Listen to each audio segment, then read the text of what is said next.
couple weeks ago, I was actually in Rome in the Colosseum, and I realized the Colosseum has a dirty little secret about Christianity that I think is really interesting.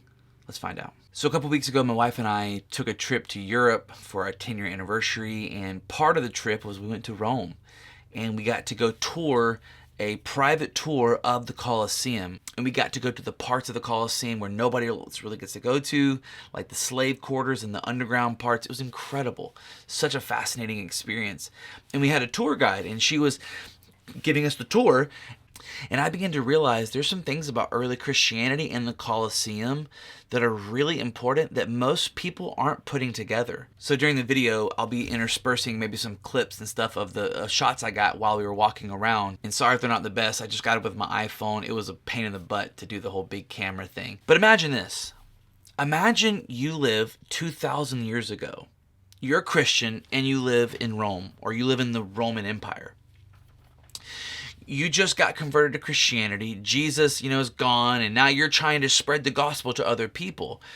But Rome doesn't really like that. Rome is not really keen on Christianity. A lot of Roman emperors thought Christianity was a cult. Nero thought Christianity was a cult. By the way, they met in secret in the morning. They met every single day in their house churches, and they would pray, and they would take communion. One Roman writer said that they would eat bread and wine every day in this simple meal, but they venerated it. They put it in high esteem. These Roman emperors and Rome in general thought Christianity was a cult. And so out of that, they began to persecute Christians. They began to reprimand them. They began to fine them.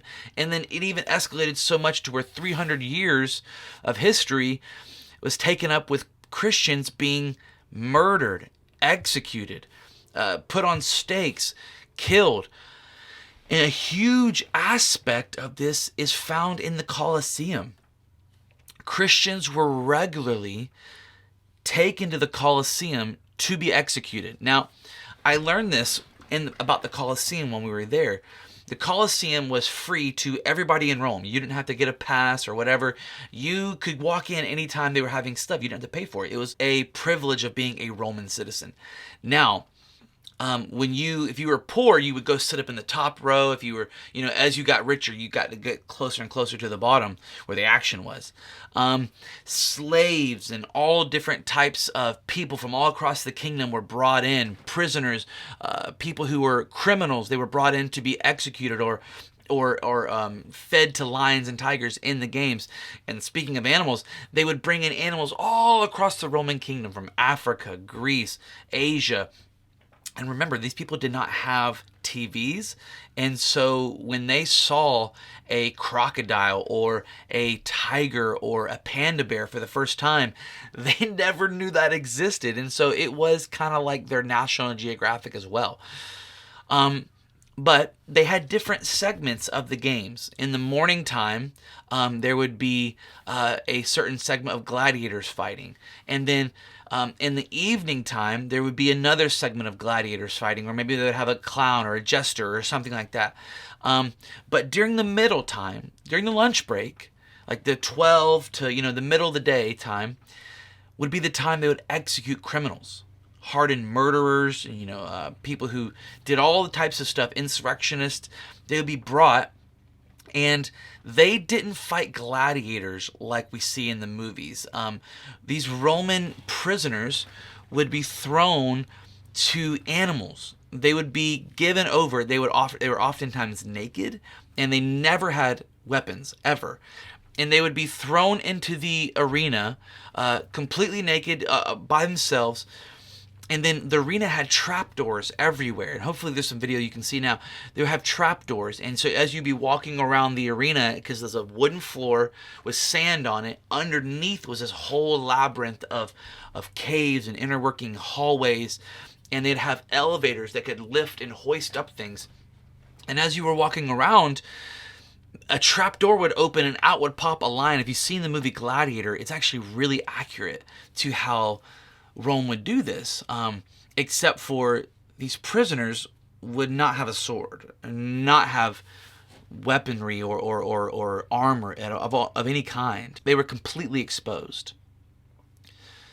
So imagine you're a Christian and you're celebrating Jesus and you're trying to live your life, a simple life, and a Roman officer comes and knocks at your door and asks you, and he confirms that you are a Christian because you don't deny it.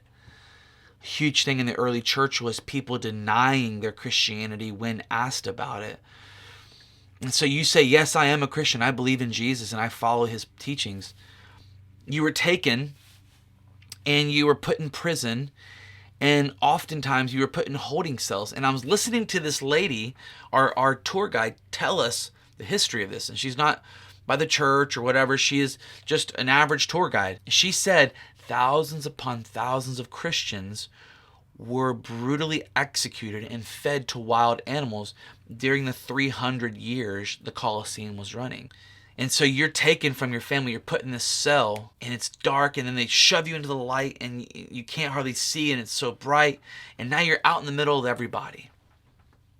And you know what's coming to you. You know, even when they knocked on your door, what's going to happen is that you are going to be fed to lions, tigers, and bears. Oh my. You're going to be fed to crocodiles. You're going to be fed to cheetahs, to leopards, you're going to be trampled by elephants. You are going to be murdered in the most horrific way. Many of these people eaten alive by these wild animals. And yet, you choose to say, yes, I am a Christian. You don't deny it. You don't try to skirt out of it. Why? It's because something in your heart is real. This was so striking to me about the amount of Christians who were sacrificed in the Colosseum, and it hit me that they had to make a choice when that Roman soldier came to their house. If they denied it, they could have gotten away. They could have been let go, or they're like, okay, sorry, we got the wrong information. And some Christians did. Some believers of the early church did. The vast majority, however, did not. And they went to their death. Now, interestingly enough, we've seen this type of religious bravery, if you will, before from other people who we would all agree are wackadoos. You see like things that happen in Texas with Jim Jones or Jim Baker, one of the Jims. People willingly died for their faith because they believed. What's interesting, though, when you think about it, is in all these cases, the followers are willing to go to their death because they firmly believe what they're saying is true. Yet, very rarely do we see the leader who knows what he's saying is a lie. Because that is the common theory, is that these apostles, the 12 disciples, they steal Jesus' body. They create this fantastical lie that Jesus rose from the dead and all this sort of stuff. Okay, and so they create all these converts. Now, they're not getting rich off this. It's not like Kenneth Copeland or Benny Hinn today. They're not getting private jets. No, I do not. And don't you ever say I did. So what's the reasoning for this? I don't know. They're going to live in poverty. They're going to be traveling all across Asia. And therein lies the secret to the Colosseum, to early church persecution, is why did the 12 disciples so frequently and readily give their lives to die? Almost every single one of the disciples died a martyr's death. They died a martyr's death. It's well documented. It's not historical nonsense. Even skeptics like Bart Ehrman and others will attest that this historically did happen. Why did it happen? Do crazy people who they know they are lying willingly go to their death? John the Revelator was boiled in oil. Peter was crucified upside down, willingly crucified upside down. Why would this happen if they're lying? Liars don't freely give their life. I'll tell you what happened. Today is Good Friday, and so it's the day that Jesus is dying on the cross, and Sunday he's going to rise from the dead, and he's going to appear to his disciples. Something happened in the time of his appearance to days later when he ascends into heaven. Something happens to them. They have seen something to where historically factual, we know the disciples, early church Christians, yes, But maybe they were lied to. Maybe they were fake, like Jim Jones and Jim Baker, somebody. Maybe they were lied to. But why would the liars, why would they go to their death freely, willingly, when they know it's a lie? Maybe one of them was crazy. Maybe two of them were delusional, but 12? 12 individuals. Why would 12 people do this? Why would they do? Why would the Apostle Paul, who is persecuting these Christians as a Pharisee, he is throwing them in jail, he's coinciding with Rome, he's putting them in the Colosseum, why would he one day convert to the religion that he's persecuting? Unless, like the disciples in Jesus Ascends, unless Paul saw something that day on the road to Damascus. Unless something really did shine from the sky, knock him off his horse. Unless there really was a voice that said, Paul, why are you persecuting me? Here's what you have to wrestle with. I get it. It's hard to believe. It's hard to understand, to have faith, to really believe this happened. But this was a huge linchpin moment for me, is when I realized liars don't go willingly to the grave. They don't. A lot of these fake cults, these guys are getting as much sex as they want from their followers. They're getting as much money. They're getting praise. These apostles lived meager lives.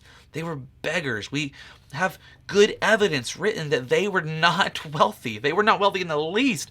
They were beggars, poor people who traveled from city to city, rough lives. They grew up to be old men and eventually led to the slaughter. They were crucified. They were martyred for their faith.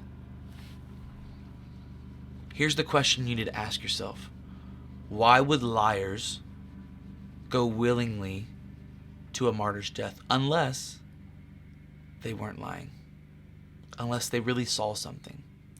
Unless 12 men and countless women really did see something in the sky that day. I hope this blesses you. Have a great one. God bless. Bye.